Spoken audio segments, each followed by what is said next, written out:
এবার বাংলাদেশে একটা দারুণ বিষয় ঘটতে চলেছে বন্ধুরা।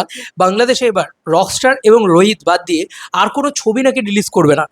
এটা সত্যি কিনা আমাকে জানিও। যদি রকস্টার আর রোহিত রিলিজ করে তাহলে কিন্তু জমে যাবে খেলাটা ভাই।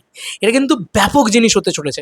কোনো কম্পিটিটার নেই, মানুষের কাছে কোনো সিনেমা দেখার অপশন নেই। আছে ঈদ আর কুরবানি ঈদ, যেটাকে বলে ঈদুল আজহা।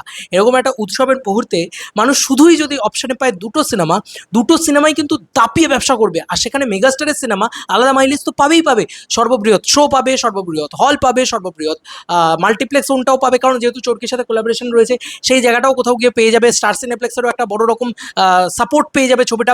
তো কোনো জায়গা থেকে না আর কোনো বাধা থাকছে না রকস্টারের ক্ষেত্রে। তো রকস্টার কি 100 নয় 150 কোটি টাকা কামাতে চলেছে, কারণ এতটাও ফ্রি রান কিন্তু বা এতটাও ফ্রি উইন্ডো কিন্তু তুফানের সময়ও ছিল না।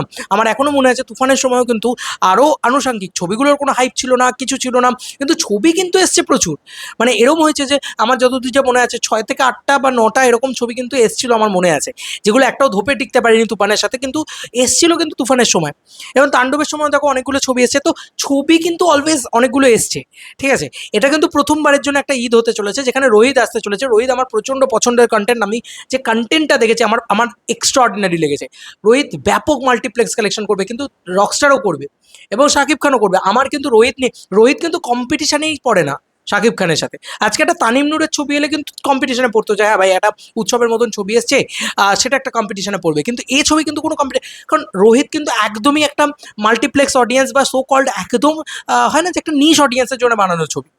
তো সেই ক্ষেত্রে বলা চলে যে মেগাস্টারের একটা ফ্রি রান, একটা ভয়ানক বড় রান এবং বিরাট বড় একটা মার্কেট ওপেন হচ্ছে কিন্তু এ ছবির মাধ্যমে। আমার কোথাও গিয়ে মনে হয় যে এ ছবির মাধ্যমে মেগাস্টার হয়তো 100 কোটি থেকে 150 কোটি এরম রেঞ্জে বক্স অফিসে নিয়ে যেতে পারে।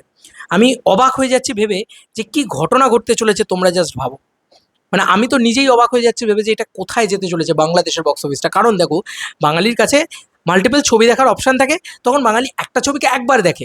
কিন্তু বাঙালির কাছে যদি মাল্টিপল ছবি দেখার অপশন না থাকে বাংলাদেশের কাছে, তখন একটা ছবিকে মানুষ 4বার দেখবে।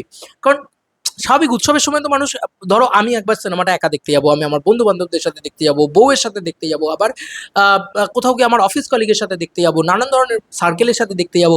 তো এরকম করে করে তো একটা সিনেমা বারংবার দেখতে চলে মানুষ। তো সেক্ষেত্রে 80 থেকে 100 কোটি টাকা যে রকস্টারের একটা ম্যাসিভ কালেকশন হলেও হতে পারে, সেটা কিন্তু একটা চান্স হিউজলি দেখতে পাচ্ছি আমরা।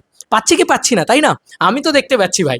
আমি তো এখান থেকে বসে হেভিভাবে দেখতে পাচ্ছি। আর রকস্টারকে যদি প্রপারলি প্যান ইন্ডিয়া রিলিজ করা হয় এবং প্যান ওয়ার্ল্ড রিলিজ করা হয়, তাহলে প্রতিটা দেশে এইরকম রেসপন্স ক্রিয়েট করতে পারবে। কারণ এখন কোনো ছবি সেভাবে নেই বলা চলে, যে কারণে কিন্তু আরও বেশি করে এরকম ধরনের বড় জিনিসপত্রকে এনহ্যান্স করার জায়গাটা থাকছে। তো কোথাও গিয়ে রকস্টার ম্যাসিভ বিজনেস করার জায়গা থাকছে, 100 কোটি ব্যবসা করার জায়গা থাকছে, এবং মেগাস্টার শাকিব খানের আরও বড় ব্যাপ্তি, আরও বড় গ্লোবাল মেগা স্টারডামের জায়গা কিন্তু কোথাও গিয়ে তৈরি করে দেওয়া হচ্ছে। তো কোথাও গিয়ে তৈরি করা দেওয়া মানে হবে আর কি বলা চলে। তো যাই হোক, এটাই বলবে যে রোহিত এবং রকস্টার এই দুটো ছবি যদি আসে, দুটোই যাই হোক, দুটো এরকম ধরনের দুটো ছবি যদি আসে, একদম দু ধরনের ছবি। রকস্টার তো একদম পিওর নন মেন স্ট্রিম ছবি, এবং তার ভিতরেও একটা ক্রিয়েটিভিটি রয়েছে, একটা মেন স্ট্রিম ভাইবস রয়েছে, একটা রয়েছে, মানে শুধু লারেলাপ্পা ছবি নয়, এর ভিতরেও একটা ক্রিয়েটিভিটি রয়েছে। তো সেই কারণে মানুষ আরও পরিমাণে সেই ছবিটা দেখবে। আর রোহিত তো পুরো একদম নিশ অডিয়েন্সের ছবি, তো ওটাও নিজের মতন ব্যবসা করবে। হয়তো রোহিত 5 কোটি থেকে 7 কোটি টাকা কি 10 কোটি টাকার ব্যবসা করে নিল, এবং রকস্টার 100 কোটি টাকার ব্যবসা করে নিল। এরকম একটা চিত্র কিন্তু আমরা দেখলেও দেখতে পারি। এবারের কিন্তু মার্কেটটা বিরাট বড় ওয়াইড। কারণ দেখো, প্রতিটা সিনেমা যদি রিলিজ করে 50 লাখ করেও তো ব্যবসা খেয়ে যায়, এটা তো খুব স্বাভাবিক বিষয়। সেইটা কিন্তু খাওয়ার কোনো জায়গা রইল না, তাই না? তোমাদের আর কি মতামত জানিও কমেন্ট সেকশনে। চলো বন্ধুরা, নতুন কোনো ভিডিওতে দেখা হবে, ভাই।